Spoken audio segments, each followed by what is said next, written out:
नारायण नारायण नारायण नारायण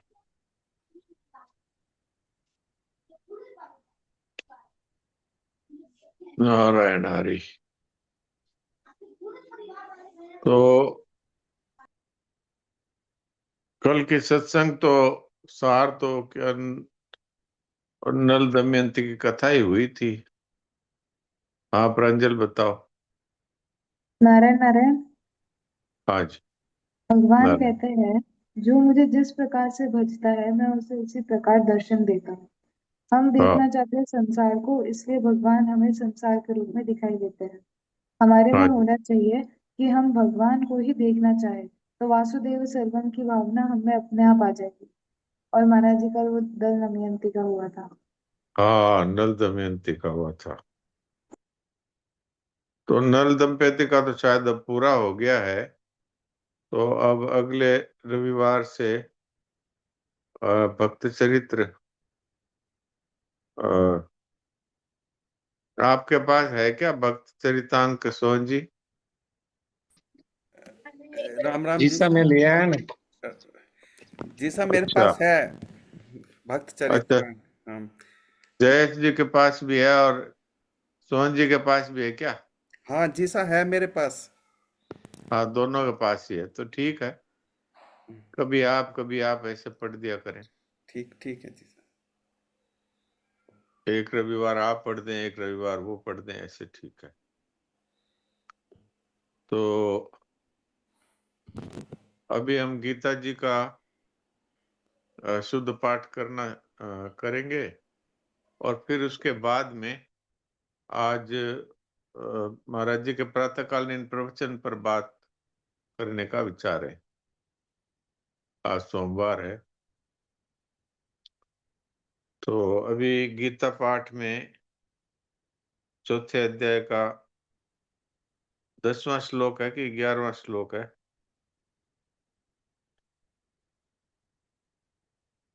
11वां जी सा। 11वां है, अच्छा।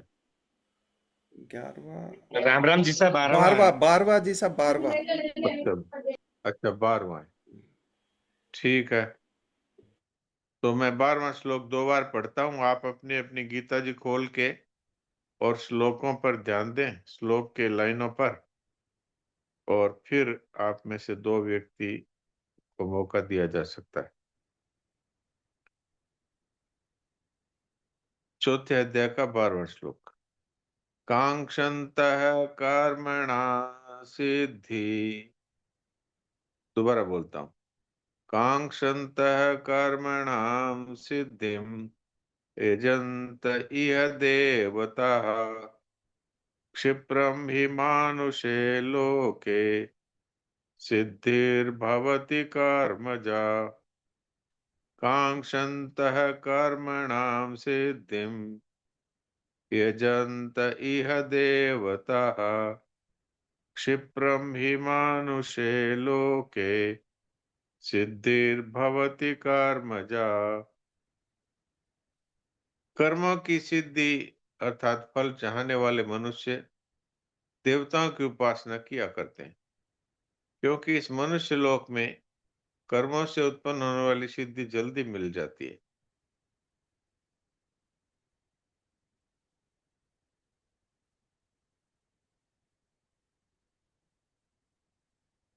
तो अब इसमें जो लोग पाठ करना चाहें वो हाथ खड़ा कर दें।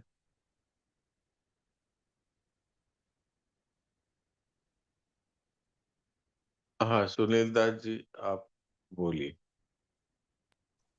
महाराज जी राम राम। राम राम। कांक्षन्तः कर्मणां सिद्धिं यजन्त यः देवताः क्षिप्रं हि मानुषे लोके सिद्धिर्भवति कर्मजा। ठीक है सुलोचना जी।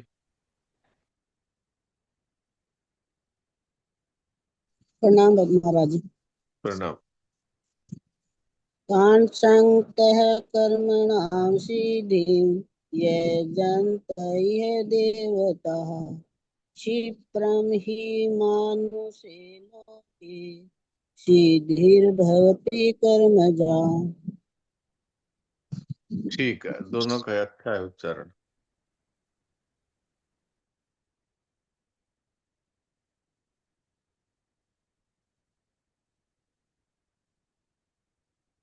तो आज का सत्संग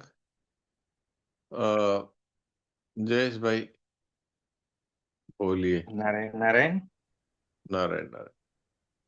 यह सत्संग 15/11/1992 को प्रातः 5 बजे से 5:18 पर वृंदावन में किया गया था। जी नारायण नारायण। नारायण। नहीं ज्ञान सदृशम पवित्रमेव विद्यते। इस मनुष्य लोक में ज्ञान के समान पवित्र करने वाला निसंदेह दूसरा कोई साधन नहीं है। मनुष्य ज्ञान को प्राप्त करके सर्वोत्तम परमात्मा की साधर्म्यता को प्राप्त हो जाता है। संत कहो चाहे राम, जिन्होंने मन मार लिया फिर महाप्रलय में भी उसका नाश नहीं होता है और महासर्ग में भी उसकी उत्पत्ति नहीं होती है। इस ज्ञान को प्राप्त करके सबके सब परम सिद्धि को प्राप्त हो जाते हैं। ऐसी ज्ञान की महिमा है। अब देखिए, ये गीता जी में आया है, नहीं ज्ञानेन सदृशम पवित्रमिह विद्यते। इस संसार में ज्ञान से बढ़कर कुछ भी पवित्र नहीं। तो ये ज्ञान है, इसको जो अनुभव कर लेता है वो परमात्मा की साधर्म्य को प्राप्त हो जाता है। साधर्म्य का अर्थ होता है जैसे परमात्मा है वैसे ही वो हो जाता है। परमात्मा के जो चेतन है, आनंद स्वरूप है, अविनाशी है, ऐसे ही वो परमात्मा के इन्हीं धर्मों को, इन्हीं गुणों को प्राप्त कर लेता है। उनको चाहे संत कह दो चाहे राम कह दो, एक ही बात है। जिन्होंने मन मार लिया का अर्थ है जिन्होंने संसार पर विजय कर ली, अर्थात शरीर के साथ में जो अपनी एकता कर रखी थी उसको उन्होंने छोड़ दिया। तो शरीर और संसार से संबंध टूट गया, तो आत्म स्वरूप हो गए। वो आत्म स्वरूप कह दो चाहे परमात्मा स्वरूप कह दो, चाहे उनको संत कह दो चाहे उनको राम कह दो। जिस तरह भगवान है वो महाप्रलय में जो के त्यों रहते हैं और महासर्ग में भी उनका जन्म नहीं होता, वो ज्यों के त्यों ही रहते हैं। ऐसे ही जिन्होंने इस ज्ञान रूपी अनुभव को प्राप्त कर लिया, उनका भी परमात्मा की तरह वो अविनाशी हैं, सत हैं, आनंद घन है। ऐसे वो परम सिद्धि को प्राप्त हो गए हैं। ये ज्ञान की महिमा है। तो नहीं ज्ञानेन सदृशम पवित्रमिह विद्यते तत् स्वयं योग संसिद्ध कालेन आत्मनि विन्दति। ये जो ज्ञान का अनुभव है इसको हम लोगों ने बड़ा कठिन मान रखा है कि भाई ज्ञान है, आत्मज्ञान तो कोई बड़े बड़े महापुरुष है, बड़े बड़े तपस्वी हैं, बड़े बड़े योगी है, उनको होता है। लेकिन ज्ञान का अर्थ क्या है कि अपने आप को जान लेना, बस इतना ही है ज्ञान का अर्थ। अथवा संसार और शरीर की वास्तविकता को जान लेना, दोनों तरह से ही ज्ञान होता है। तो संसार और शरीर की वास्तविकता किसी से छिपी हुई है क्या? शरीर जो बचपन में जैसा था, दौड़ लगा लेते थे और कोमल सा एक सुंदर सा शरीर था, और जैसे जैसे समय बीतता गया शरीर है वो कमजोर भी होता गया और शरीर में जो शक्ति थी, जो चमक थी, जो क्रियाशीलता थी, वो धीरे धीरे खत्म होती गई और ये शरीर धीरे धीरे बूढ़ा हो गया। लेकिन क्या किसी को अपने बदलने का अनुभव होता है कि मैं जो बचपन में था वो आज नहीं हूं, मैं तो दूसरा हूं? अगर सांसारिक शब्दों में कहें तो बचपन में मैं रामलाल था, तो फिर मैं जवानी में श्यामलाल हो गया और अब बुढ़ापे में मैं मोहनलाल हो गया। किसी को अनुभव नहीं होता।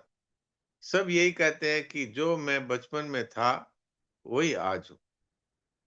लेकिन संसार पूरा बदल गया, शरीर पूरा बदल गया, शक्ति बदल गई, योग्यता बदल गई और साथी बदल गए, सामान बदल गया,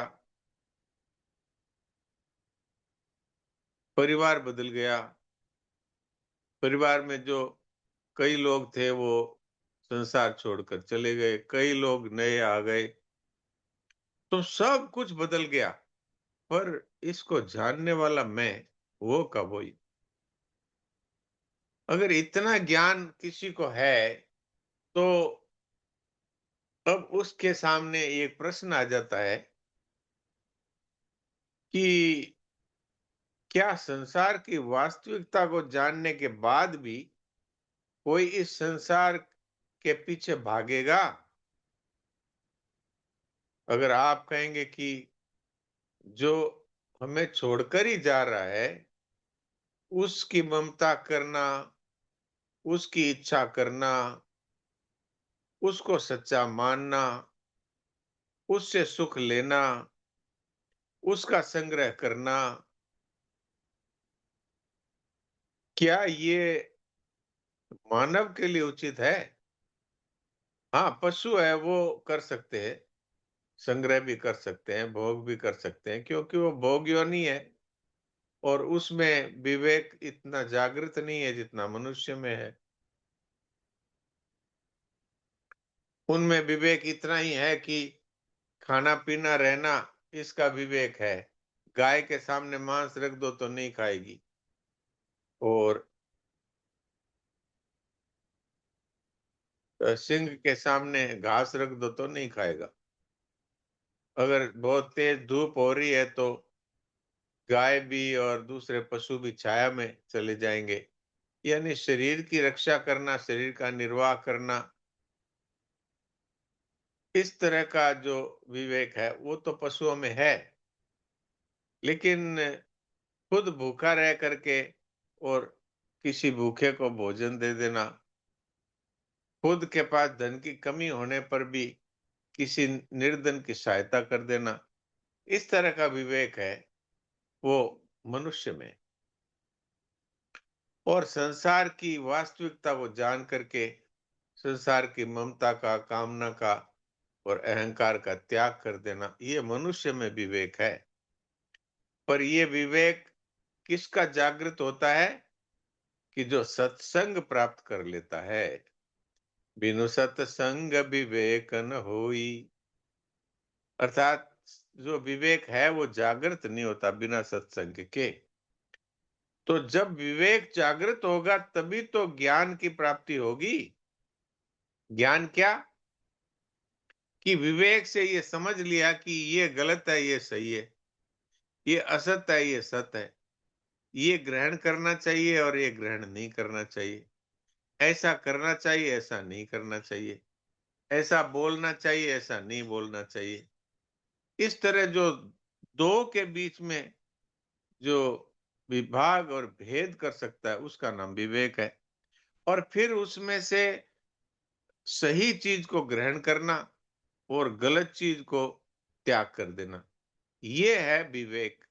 और विवेक से अगर हम सही चीज को ग्रहण करते हैं और गलत चीज का त्याग करते हैं तो हमें ज्ञान हो जाता है। तो वास्तव में ये ज्ञान है, ये इसलिए पवित्र कहा गया कि जिस मनुष्य शरीर के द्वारा ये मनुष्य नरकों में जा सकता है, उसी मनुष्य शरीर के द्वारा ये परमात्मा के दर्शन कर सकता है, परमात्मा से प्रेम कर सकता है, ये आत्म तत्व का साक्षात्कार कर सकता है, सदा के लिए दुखों से छूट सकता है, सदा के लिए जन्म मरण जरा व्याधि इत्यादि से छूट सकता है। तो इसलिए इस ज्ञान को अत्यंत पवित्र कहा है, और इसको प्राप्त करना हमने कठिन मान लिया। लेकिन आप बताइए कि जो सदा है तो अभी भी तो है, जो सर्वत्र है वो यहां भी तो है, और जो अपना है उसको प्यार करने में कोई कठिनता होती है? अपनापन जिसमें होता है उसकी प्रियता स्वतः ही हमारे हृदय में जागृत होती है। जिस जिस बालक को अपना मानते हैं उस बच्चे में स्वतः ही प्रियता हो जाती है। जिस पुरुष को अपना मानते हैं उस पुरुष में स्वतः ही प्रियता हो जाती है। जिस स्त्री को अपना मानते हैं उस स्त्री में स्वतः ही प्रियता जागृत हो जाती है। तो जो अभी हैं उनको प्राप्त करने के लिए भविष्य की जरूरत पड़ेगी।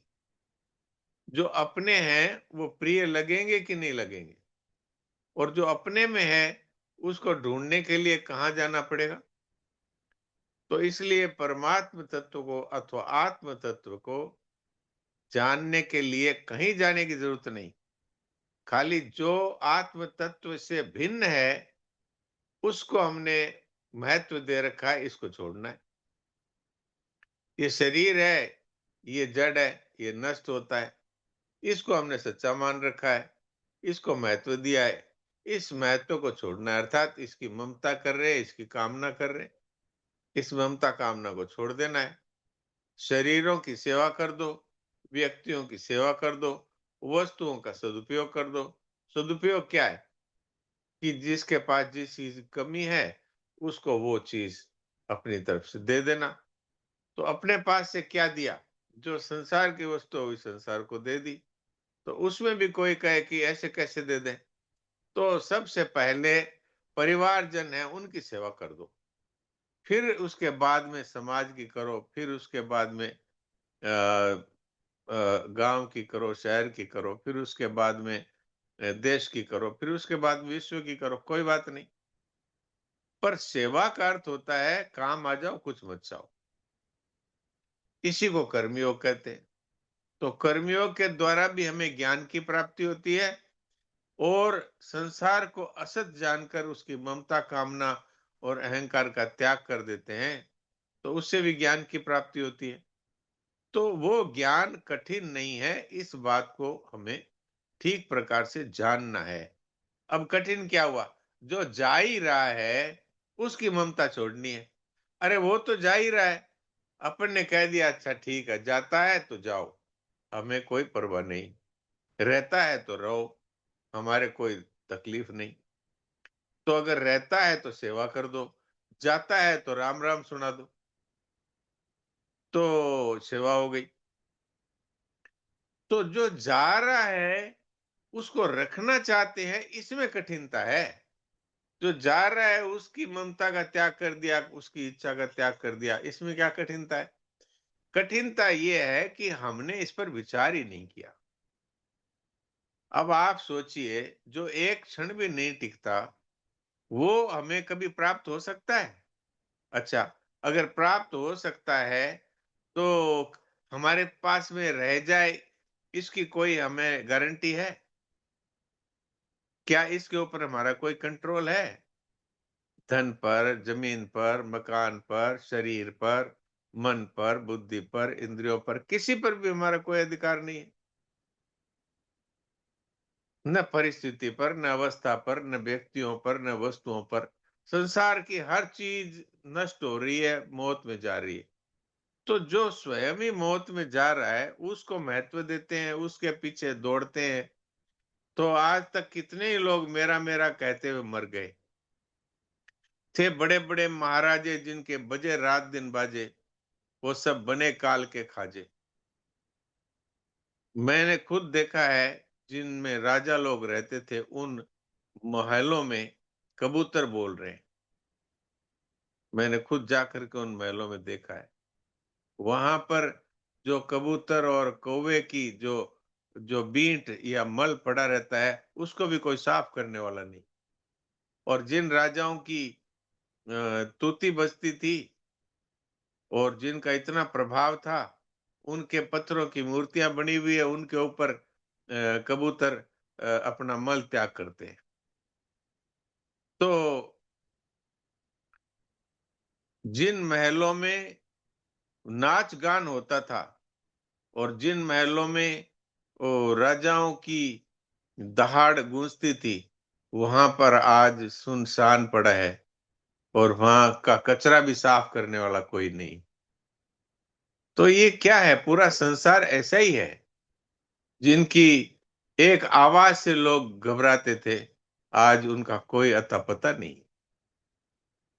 तो सातों नौबत बाजती, होत 3600 राग, और 100 महल सूने पड़े, बैठन लागे काग। ऐसा ये संसार है। महाराज जी ये बात कई बार कहते थे कि फूले उगे सोई हाथ वे, और फूले सो कुमलाए, चिड़िया देवल डह पड़े, और जन्मे सो मर जाए। ऐसा ये संसार है। तो ऐसे संसार को हमें इतना ही कहना है कि भाई तू मेरा नहीं है और तू मुझे नहीं चाहिए, बस इतनी बात है। इतने मात्र से ही असत को असत जान लिया और उसकी गरज छोड़ दी, बस इतने में ही तत्व ज्ञान हो जाएगा। क्योंकि असत को असत जानने के बाद सत स्वतः ही शेष रह जाता है। असत क्या है? ये संसार और ये शरीर, इसकी ममता कामना और शरीर में यही मैं हूं ऐसा जो हम मानते हैं, इसको छोड़ दिया तो एक आत्म स्वरूप रह जाता है, एक आत्म तत्व रह जाता है। उसी को महात्मा कहते हैं। और जो इनको अपना मानता है, इनकी इच्छा करता है, उसको अल्पात्मा कहते हैं। तो हम जीव या अल्पात्मा बने क्यों रहें, जबकि हमें ये बात मिल गई, भगवान कह रहे हैं। और इतनी पवित्रता है कि ज्ञानाग्नि सर्व कर्माणि भस्मसात् कुरुते। जिसको ज्ञान हो गया, उस ज्ञान की अग्नि में उसके अगले पिछले जितने कर्म है, पाप पुण्य, सब समाप्त हो जाते हैं एक क्षण में। तो ऐसी पवित्र ज्ञानाग्नि को हम क्यों नहीं प्राप्त कर लेते? तो इसमें यदि किसी को कोई शंका हो तो वो प्रश्न कर सकते हैं, और नहीं तो फिर आगे का पैरा पढ़ते हैं। हाँ जी, आप पैरा पढ़िए, फिर कोई प्रश्न करेगा, हाथ उठाएगा तो हम लोग फिर इस पे विचार करेंगे। आप लोग ध्यान दें, संसार बदल रहा है, इसमें कोई संदेह नहीं है। अपने शरीर को ही देखें, बचपन में यह और तरह का था तथा आज और तरह का है। शरीर और संसार नित्य निरंतर बदल रहे हैं। बदलने वाले को बदलने वाला नहीं जान सकता, बदलने को नहीं बदलने वाला ही जान सकता है। जाने वाले को जानने वाला जाने वाले से अलग होता है। शरीर संसार को परिवर्तनशील मानना वास्तव में तत्व ज्ञान है। काची काया मन अथीर, थिर थिर काम करंत, ज्यो ज्यो नर निर्धरक फिरे, त्यों त्यों काल हसंत। ठीक है, देखिए अभी जो बातें कही थी वही बातें इस दूसरा पैरा में आई है। अभी हरिओम जी ने हाथ उठाया है, इनसे पूछते हैं इनका क्या प्रश्न है। हाँ हरिओम जी बोलिए। हाँ डॉक्टर साहब प्रणाम। हाँ जी जो प्रणाम, जो बोलिए। हाँ जो बात आप समझाए हैं, यही जी बात आज हम लोग साधक संजीवनी में सुन रहे थे, जी लेकिन बात वहाँ स्पष्ट नहीं हो पाई जी कि जी ये आसक्ति संबंध, स्थूल संबंध जो दिख रहा है, ये जी सब मैं के द्वारा ही होता है, मैं में पकड़ बिल्कुल में आता है। तो बिल्कुल, और पूरा मैं मैं जो में ही है, तो पूरा संसार है। हाँ, और मैं का संबंध ये स्वयं करता है। शरीर हाँ तीनों तो स्थूल रूप से अलग हैं, लेकिन हाँ पकड़ता है ये अहम को। तो हाँ थोड़ा सा स्पष्ट ये चाहते थे कि ये अहम का पकड़ना छूटना इसके द्वारा किस स्थिति में होगा। स्थूल शरीर में तो दिखता नहीं, सूक्ष्म शरीर में कर्ण दिखते हैं, रहता है ये कारण शरीर में। तो थोड़ा सा आसक्ति, कामना, फल की इच्छा सब इसी के द्वारा होती है। इससे कैसे छूटे हम लोग? नहीं, हम आपसे एक सरल भाषा में बात करते हैं, और सभी साधक भाई बहनों को ये सरल भाषा अच्छी तरह समझ में आएगी। शास्त्रीय भाषा तो समझना थोड़ा कठिन होता है। सरल बात यह है कि आप ये सभी लोग इस बात पर विचार करें, मैं भी करूं, आप भी करें, कि जिस शरीर को मैं अपना कहता हूं, उस शरीर ने कभी कहा है कि मैं तुम्हारा हूं? नहीं, वो हमको जानती भी नहीं। हाँ, तो जड़ है। तो अच्छा, ये इन चीजों को हम मेरा मेरा कहते हैं। तो जिसको हम मेरा कहते हैं वो क्या मैं हो सकता है? जैसे मैं कहता हूं ये मकान मेरा है, तो मकान मुझसे अलग हुआ कि मैं मकान हो गया? नहीं, अलग है। तो हम कहते हैं ये हाथ मेरा, ये कान मेरा, ये नाक मेरा, और फिर ये सब मिलाने से यही मैं हो गया। मतलब कि कुर्सी मेरी, टेबल मेरी, और ये पंखा मेरा, इन सबको मिला दो तो मैं हो गया। इसमें तो डॉक्टर साहब हम एक गाड़ी ये फंसती है कि मकान में अपने को रख नहीं पाता है, कुर्सी में रख नहीं पाता है, वस्तु में, व्यक्ति में रख नहीं पाता, शरीर में अपने आप को रख लेता है मान्यता से कि मैं यही हूँ। नहीं, तो मकान में हम रहते हैं कि नहीं? हाँ, मकान में रहते हैं, लेकिन इसको स्थूल रूप से छोड़ के ऐसे जाते हैं, ऐसे आते हैं।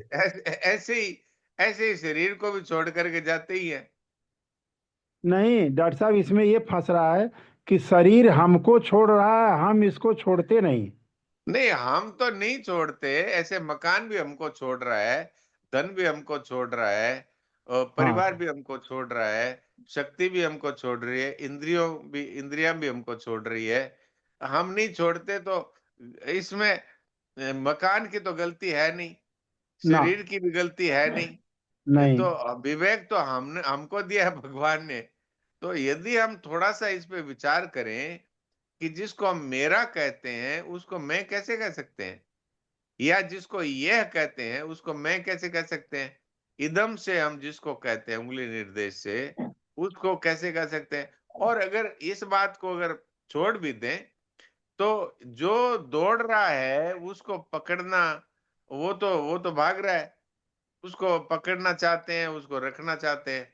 तो बताइए, ये मानव होकर के भी हम इसको यदि समझ नहीं सकते कि भाई, अरे कहा परदेसी से प्रीत, जो जो परदेसी है वो तो अभी है, वो कल चला जाएगा, तो फिर उससे प्रीत करते हैं। इस सत्य को हम क्यों नहीं स्वीकार करते?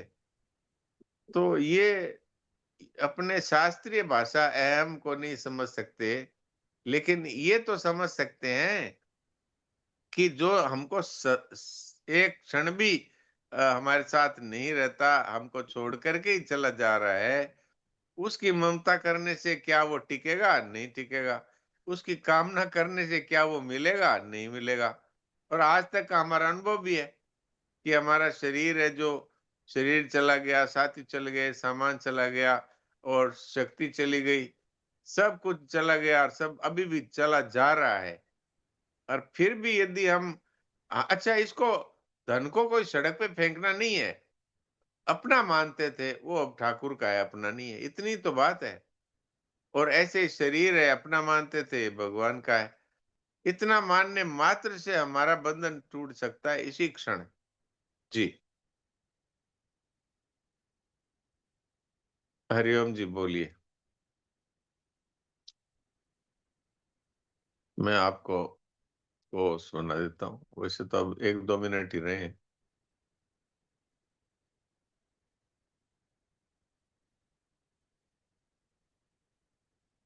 लगता है हरिओम जी का नेटवर्क काम नहीं कर रहा, कि है? हाँ, ठीक है, मैं आपको कोच बना दिया, अब आप बोलिए। राम राम। अभी जयेश भाई जी ने जो बात कही डॉक्टर साहब, उस पर प्रकाश डालिए आप कि परिवर्तनशील को अपरिवर्तनशील ही जान सकता है, परख सकता है, पकड़ सकता है और छोड़ भी सकता है।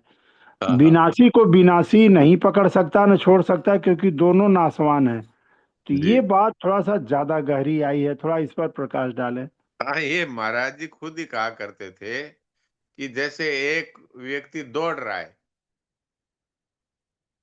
तो जो जितने लोग खड़े हुए हैं उनको, वो जो जो स्थिर है वो ही दौड़ने वालों को देख सकता है।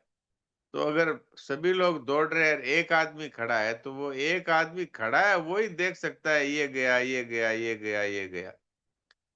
तो ऐसे ही जो स्थिर रहने वाले हम हैं, हम ही जान सकते हैं परिवर्तनशील को।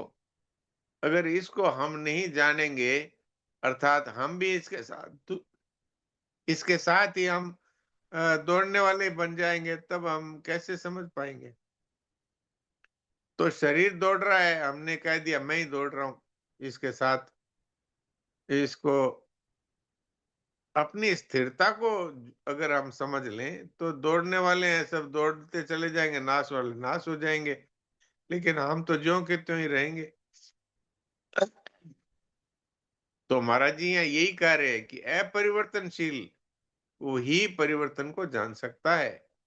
तो हमारे सामने सब कुछ परिवर्तन हो रहा है, और हम जो कहते हैं, मैंने यहीं से शुरू किया था कि बचपन में जो हम थे वो आज तक वही है ना, और शरीर बदल गया, साथी बदल गया, सामान बदल गया, तो हम सदा रहने वाले हैं, परमात्मा सदा रहने वाले, हम दोनों की एकता है। शरीर भी जाने वाला है, संसार भी जाने वाला है, इनकी एकता है। इतना मात्र से ही ज्ञान हो जाता है। अभी समय हो गया, इसलिए थोड़ी देर के लिए सभी शांत हो जाएं।